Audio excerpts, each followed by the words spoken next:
What's up, YouTube? Welcome to the channel. I'm Christopher Lee. This is Christopher Lee Shreds. Today I want to talk about my cheapest, crappiest, most affordable guitar. A lot of leg work went into it to make it sound halfway decent.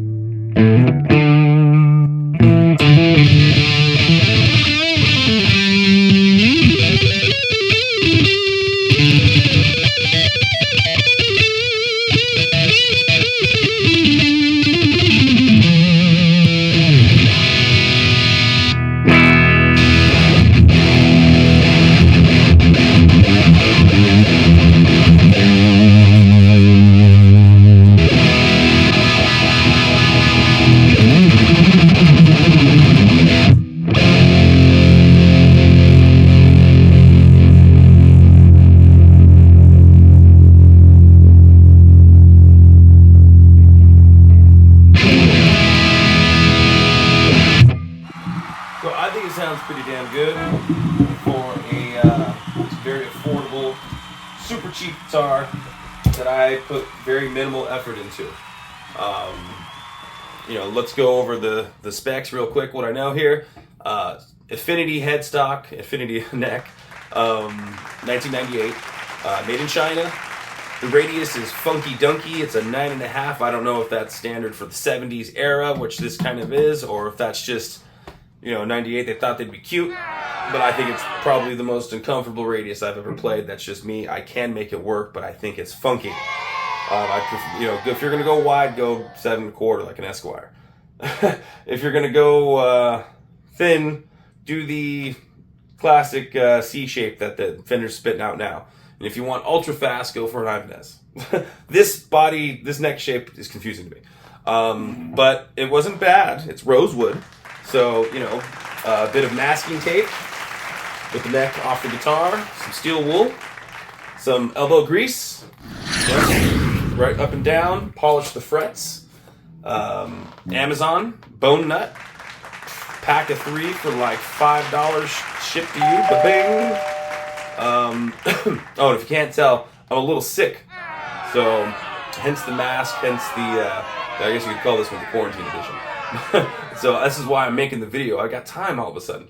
So bone nut. This bone nut is paid for itself. I've already put it in the old guitar here, which had the original neck there. Don't worry about the banging. That's why they're cheap. But yeah, this neck punched above its weight class here, so it was great to put it on an actual body because this is plywood, and this is basswood, basswood, whatever. So tone wood versus plywood. Whether or not you think wood matters, I think it does a little bit, maybe 5% of your tone. And any percentage is something. But essentially, this neck cost me $34 on OfferUp. I tuned it yesterday, so I've been bashing it around all day, so it might be out of tune now.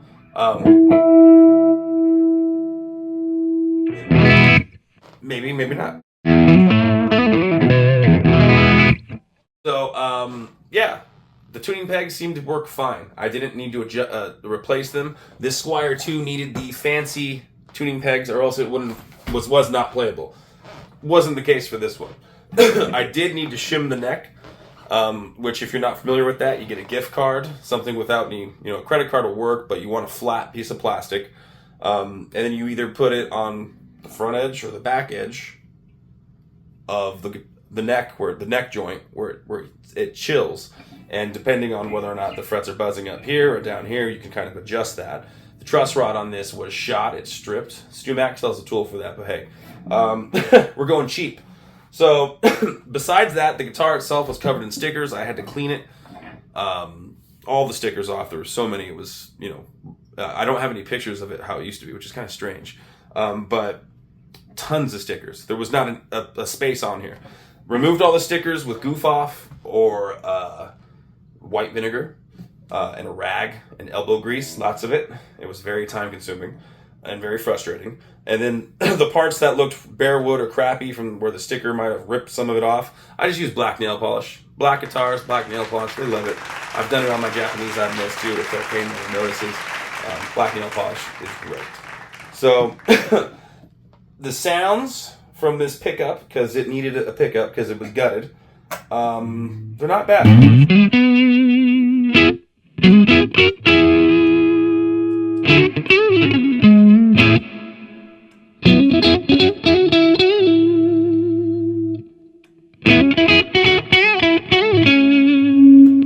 Now this position here is messed up because it is made in China, and you'll notice that it doesn't sound very good. It sounds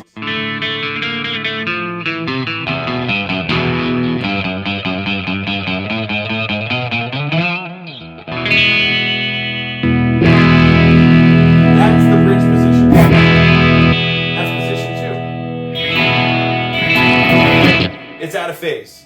That is the risk you run buying from Amazon and buying a cheap $50 loaded pickguard. It was wired incorrectly. I've been dealing with it. It's like I have my own little sitar on demand here.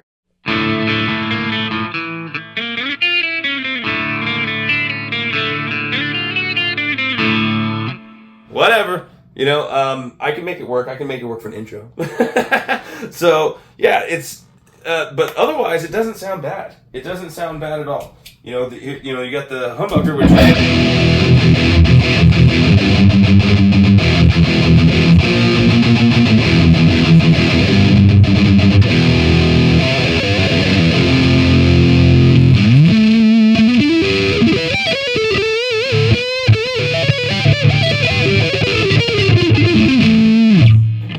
Basically, in a real life setting, you're only probably going to be on the bridge and jump to the neck.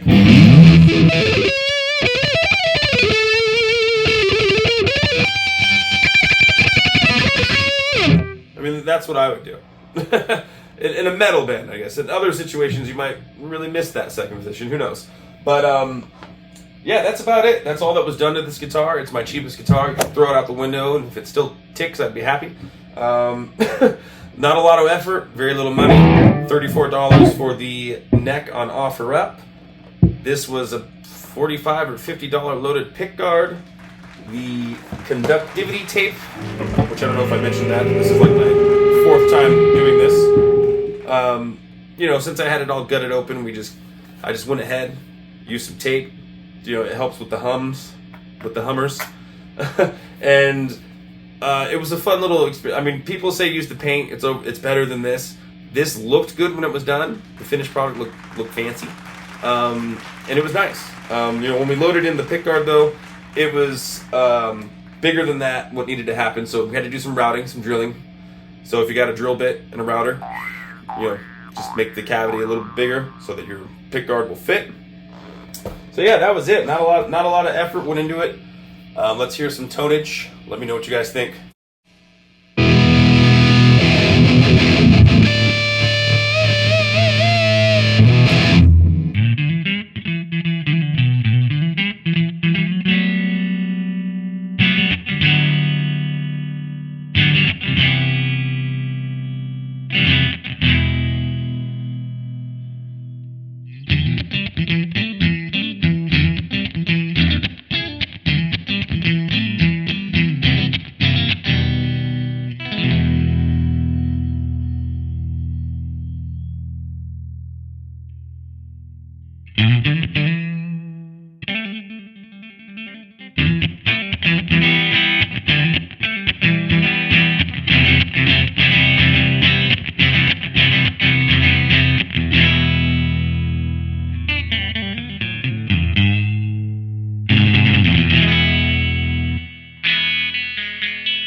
guys, there it was. Those the sounds of this very strange yet playable and not bad guitar. For a guitar that I put very little effort in, it was kind of an afterthought. It sounds pretty good. You can beat it up. You can do things with it. You know, it's take it to a party. It's one of those guitars. Take it to a party. Be that jerk who has a guitar. Why does that guy have a little amp? And, yeah, no, it's okay. But honestly, it's a fun guitar. It doesn't sound terrible.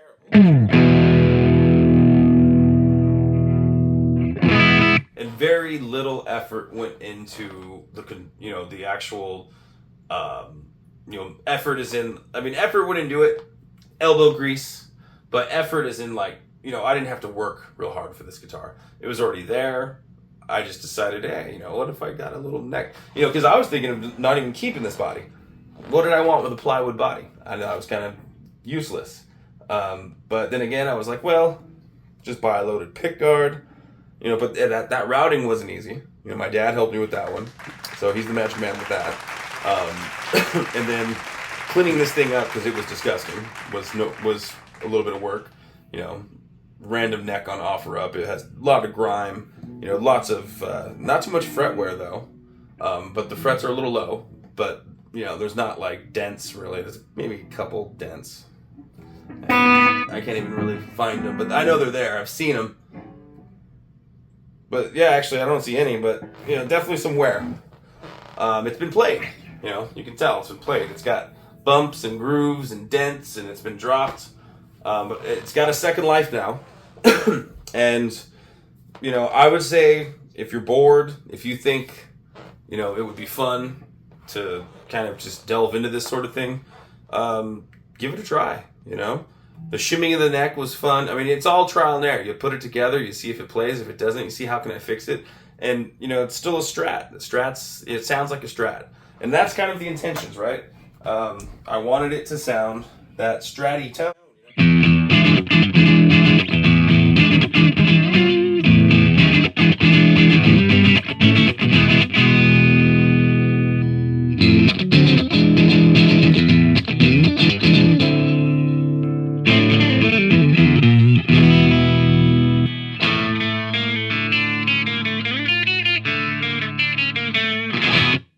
I don't know about the sitar sounds, but consider it a bonus. So, thanks for watching. I appreciate you taking your time to watch this. And if you have a beat up old guitar that you've given up hope on, a little bit of trickery and some supplies from Amazon, and you might have a decent playing guitar. So, thanks for watching. Appreciate it.